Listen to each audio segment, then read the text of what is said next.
ଶୁଭୁନି ନା କ'ଣ କହିଲ? କେତେ ଥର ଫୋନ୍ କଲିଣି ନା।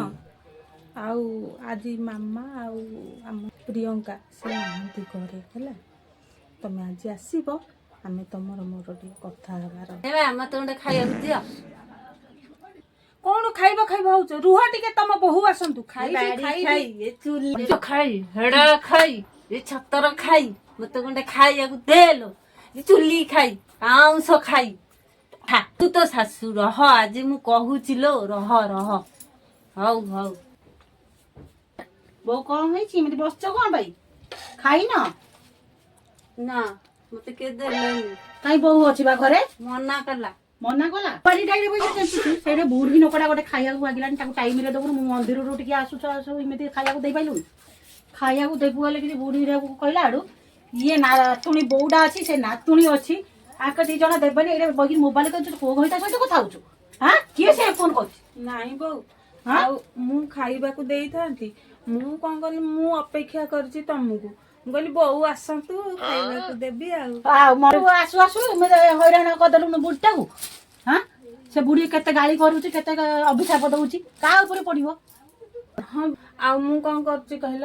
ବୋଉ ବୁଢୀଟା ମତେ ମୁଣ୍ଡ ଖରାପ କରିସାରିଲାଣି ଜାଣିଛ। କେତେ ଭାଷା, କେତେ କଥା କହିଲାଣି ମୋ ନାଁରେ। ଖାଲି ନଛ ଲଗେଇ ତ ମୁଁ ସେ କହୁଛି ଝଗଡା କରିବ ବୋଲି ଜାଣିଛ। ପୁଅ ଆସନ୍ତୁ, ମୁଁ ଏଇ ଘରେ ଆଉ ରହିବିନି। ତମ ପୁଅ ଆସନ୍ତୁ, ମୁଁ ତାଙ୍କୁ କହିବି ସବୁ କଥା। କୋଉଟା କିଛି ହଉ, ତୁ ତ ଆର ଯାହା କରୁଛୁ କଥା। ମୁଁ ଯାଉଛି, ନହେଲେ ସେ ବୁଢୀକି ଖାଇବାକୁ ଦେବି। ସିଏ ତ ମୋ ଶାଶୁ ନା, ତୋତେ କଣ ଚିନ୍ତା ଚପଟ ଅଛି? ମୁଁ ଯାଉଛି, ମୁଁ ଖାଇବାକୁ ଦେବି। ଯାହା ମ, କେହି ତ ଘରେ ନାହାନ୍ତି, ମୁଁ ଟିକେ ଫ୍ରିରେ କଥା ହେଇସାରେ ହେଲା। ହଁ ଧନ, ଆଜି ଆମେ ଯିବା ଟିକେ ଫିଲ୍ମ ନାଇଟ୍। ଘରେ ସମସ୍ତେ ଶୋଇ ସାରିଲା ପରେ ଆମେ ଯିବା। କଣ କରୁଛ? ମୁଁ ଫୋନରେ କଥା ହଉଛି ମୋ ବୟଫ୍ରେଣ୍ଡ ସହିତ। ହଁ ମ, ତମେ ଗପୁଥାଉ, କେହି ନାହାନ୍ତି। ମୁଁ ଯାଉଛି ମୋ ବୟଫ୍ରେଣ୍ଡ ସହିତ କଥା ହେବି।